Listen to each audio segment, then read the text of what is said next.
Hello, this is Peter from OneCNC UK, and what we're going to do in this video is go through the new features now available for you in our latest version release, OneCNC XR7.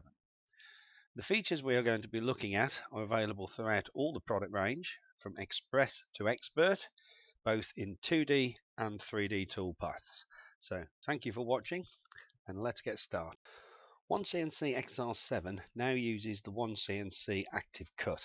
This is a feature which is designed to improve your toolpath efficiency, dramatically reducing your cycle time, hence increasing your machine capacity. So let me give you an example of how this works. Obviously, the most restricting part of any toolpath is when the tool has to enter sharp corners or small rads. You might be able to cut this part quite easily at 500 millimeters a minute, for example, on the linears or the large arcs, but when it comes into these small corners, you might need to reduce 50% down to 250 millimeters a minute. So you'd need to run your entire program at 250 millimeters a minute. OneCNC now gives us the ability to look into corners and slow down. So let me give you an example of how this works. Okay, so if we go to high-speed pocketing, we'll just select these three pockets. We'll just stick with the same tool, and as I say, if we had to run at 250 millimeters a minute because of the tight corners, we will do the first program at 250 millimeters a minute. We won't be using the feed control until the next toolpath, just so you can see the difference. We'll just push through this form. You will notice there is another toolpath involved now in XR7, high-speed zigzag. We will go back and have a look at that feature later. And you'll also notice you now have selected entry position. Again, when we finished going through this particular option for active cut, we'll come back and have a look at these two other options. And we'll just, as I say, push through this form and finish it off. So there is our first toolpath. So if we just have a look and see what the cycle time of this is, we'll just go into post operation, select job sheet, and you can see we've got an approximate time of 50 minutes. That is running, as I say, with the feed rate, enabling the tool not to squeal going into corners. So let's have a look and see how active cut affects the cycle time. So we'll go back into this program and edit. We'll now bring in feed control. We'll just activate the look ahead. And this gives you the ability to look into corners, and you can either start looking into corners as a percentage of the tool or manually input it in millimeters. So for this example, we'll just stick with the default at 25%. And obviously we only need to slow down on the small arcs. We don't need to slow down on the large arcs. So this gives us the opportunity to search for different size radiuses. And again, you can either do it as a percentage of the tool or manually. So we'll just leave the 25% active. Now, as I said, if we could cut on the linear moves at 500 millimeters a minute, but we need to slow down into the corners to 250 millimeters a minute, our feed rate reduce would be down to 50%. And we'll just select OK. You'll see now feed control is now being used.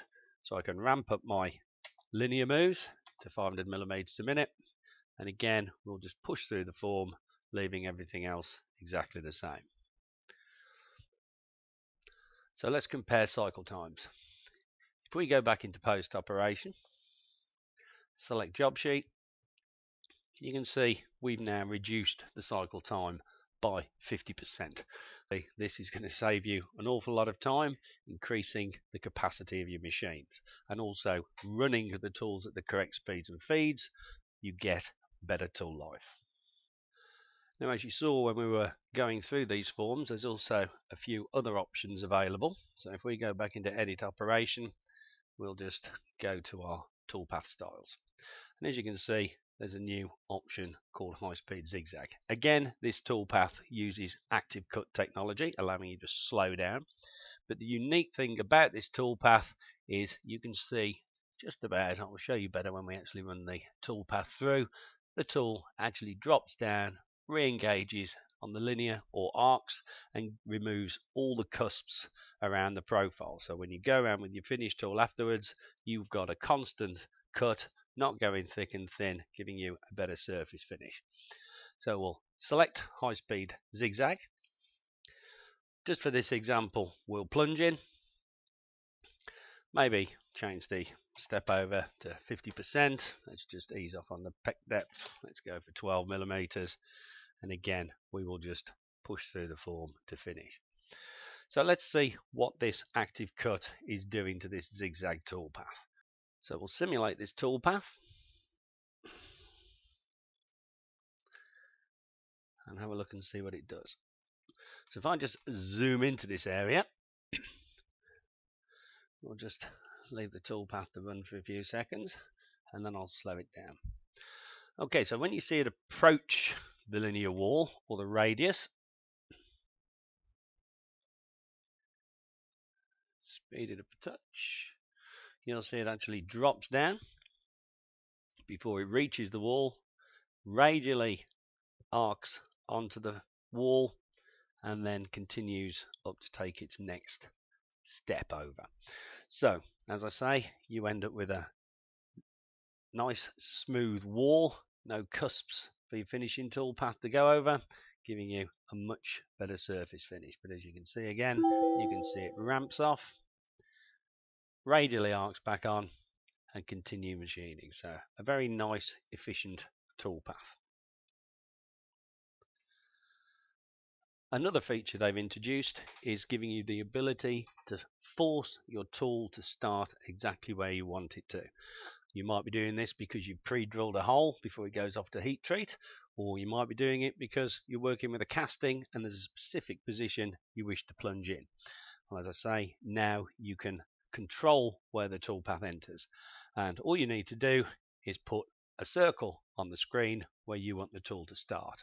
So let's say, as I say, this is a casting. You might have a hole in it there, might have a hole in it here, and also down at the bottom.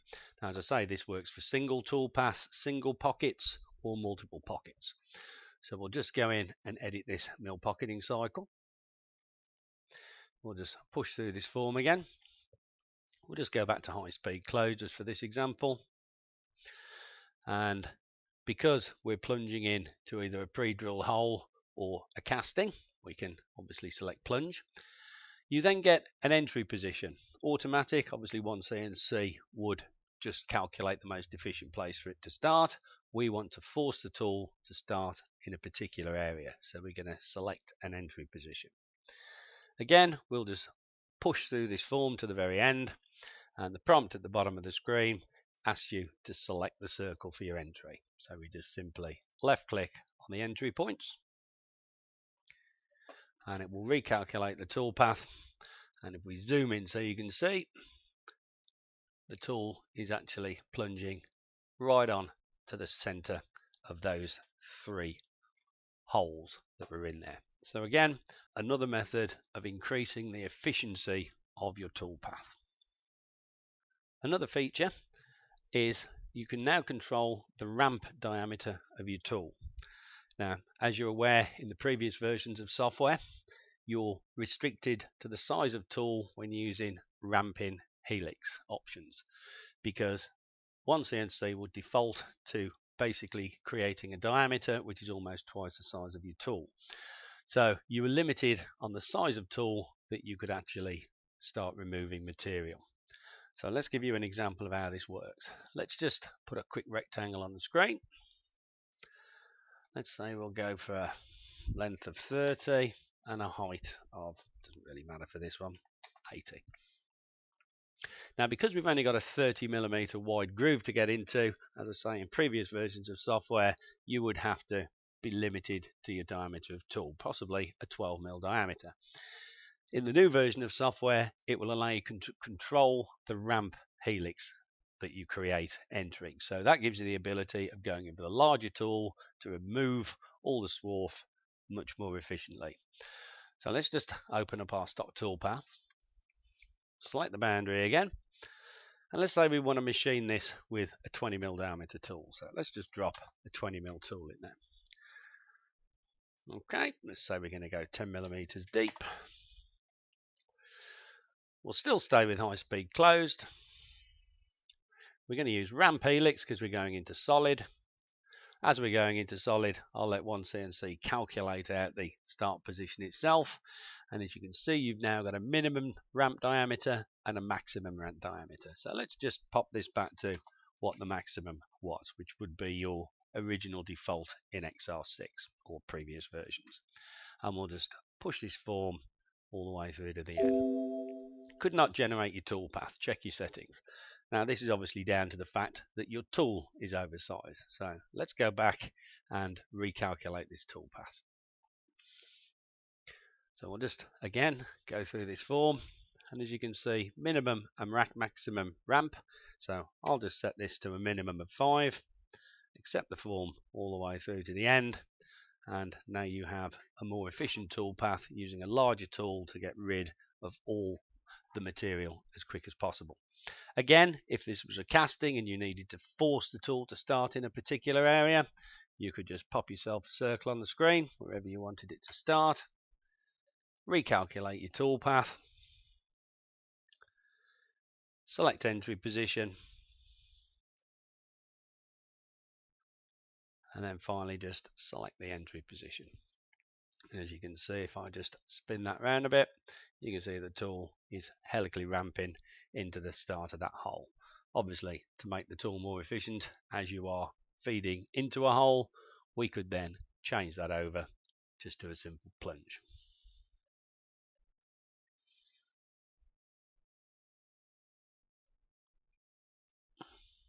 And there we have the start point exactly in the center of that circle.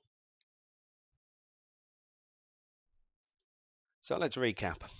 We've got active cut, high speed zigzag, custom entry position, ramp helix options, all very powerful tools available in all versions of our OneCNC XR7 upgrade, also available in 3D toolpaths. Again, dramatically increasing your machine's efficiency, capacity, and tool life.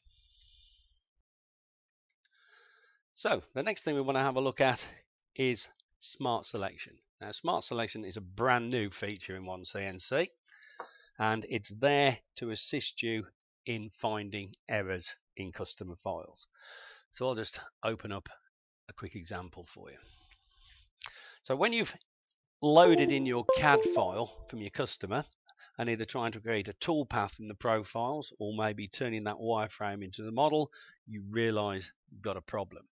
So for example, if we go into extrude and we try and select this profile to extrude a boss, you will see it's only following that geometry part of the way round. So you know you've got straight away either overlapping entries or duplicate entities, because if you try and create that as a model, it obviously hasn't gone all the way around.